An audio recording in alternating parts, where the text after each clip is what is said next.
वो ठीक नहीं है और यूनाइटेड होना चाहिए जितने एससी वर्ग के एसटी वर्ग के लोग हैं। देखिए, मैंने जिस दिन ये ऑर्डर आया था उसी दिन अपना पक्ष रख दिया था।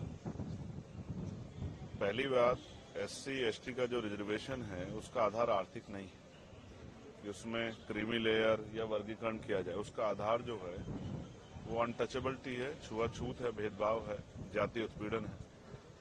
तो सर्वोच्च न्यायालय को हमारी फिक्र, ये बहुत अच्छी बात है, लेकिन सर्वोच्च न्यायालय को सबसे पहले उन्हीं के ऑर्डर के अकॉर्डिंग जातिगत जनगणना करानी पड़ेगी।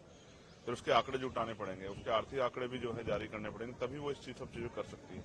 तो उनको करना पहले ही चाहिए। अगर वो दलित वर्गों के इतनी हितैषी हैं तो उनको सब सारा बैकलॉग भरवाना चाहिए और जातिगत जनगणना के ऑर्डर सरकार को देने चाहिए।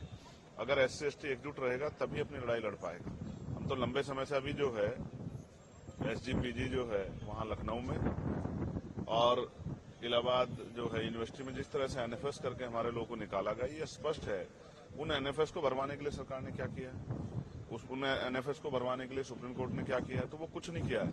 हाँ, हमेशा कोशिश ये की गई है कि इनके जो लड़ने वाले लोग हैं उनकी ताकत कम किया जाए। अब एससी एसटी बटने वाले नहीं, आप ही देख लो इस फैसले का कितना समर्थन, कितना विरोध हो रहा है। तमाम लोगों में इसका विरोध है।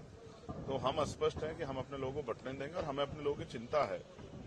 इसलिए हमने स्वतः जो है 1.5 साल पहले मांग की थी कि जिन जातियों को अवसर नहीं मिला है उनको उनका आरक्षण बढ़ा के 15% शेड्यूल कास्ट को मिलता है और 5% बढ़ा के उन बाकी जातियों को आरक्षण देने की व्यवस्था सरकार करे।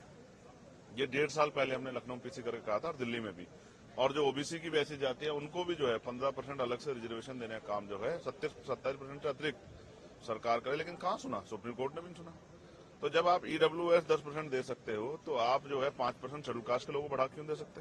तो मेरा मत तो ये है कि 100% रिजर्वेशन 2% सरकारी नौकरी में कर देते, 98% प्राइवेट सेक्टर है, 2% सरकारी नौकरी में 100% रिजर्वेशन होगा तो इसकी इतनी संख्या उसको आधार पर उसको मिलना चाहिए। हम सहमत हैं, हमारे भाइयों को कुछ मिलेगा तो हम तो आगे बढ़कर उनका स्वागत करेंगे। लेकिन अगर कोई साजिश करके, कोई षड्यंत्र करके हमारे अधिकारों को लूटने का काम किया, छीनने का, तो ये हम बर्दाश्त नहीं करेंगे। डाका नहीं बर्दाश्त करेंगे अपने हकों पे। इसके लिए चाहे सरकार से जो है अध्यादेश लाने की बात हो, चाहे सुप्रीम कोर्ट में जो है रिपिटिशन दाखिल करने की बात हो, या मैं आज सारे मेंबर ऑफ पार्लियामेंट जो शेड्यूल कास्ट शेड्यूल ट्राइब के हैं या जो सामाजिक न्याय को मानते हैं उन सबसे चर्चा करूंगा और बहुत जल्द जो है एक बड़ा जो है हम अपना इस संघर्ष का स्वरूप सरकार और सुप्रीम कोर्ट को दिखाएंगे। हम अब पीछे हटने वाले नहीं। हम अपने अधिकारों के लिए, स्पेशली मैं चंद्रशेखर आजाद, अपने लोगों के अधिकारों के लिए, बाबा साहब अम्बेडकर ने कहा था कि जब मेरे हित में और देश हित में टकराव होगा तो मैं देश की तरफ रहूंगा, लेकिन जब मेरे समाज के हित में और देश हित में टकराव होगा तो मैं समाज की तरफ रहूंगा। मैं फिर आज कहता हूं कि अगर कोई भी हमारे अधिकारों छीनने का काम करेगा तो हम हर कीमत चुकाने के लिए तैयार हैं। मैं अपने समुदाय के साथ खड़ा हूं, उनको ना बंटने दूंगा, ना उनके अधिकार में कटौती होने दूंगा। उनके लिए खड़ा हूं, उनके लिए था, उनके लिए हूं और उन्हीं के लिए हम लोग राजनीति कर रहे हैं। धन्यवाद। वक्फ बोर्ड में एक बात आ रही है, वक्फ बोर्ड के वक्फ एक्ट की चेंजेस होने वाले हैं, उसमें कुछ अमेंडमेंट बदलने वाले हैं जिससे प्रॉपर्टीज का मुसलमानों की कितनी हितैषी है केंद्र और यूपी की सरकार और तमाम सरकारें बीजेपी की, इसकी से छिपावा नहीं।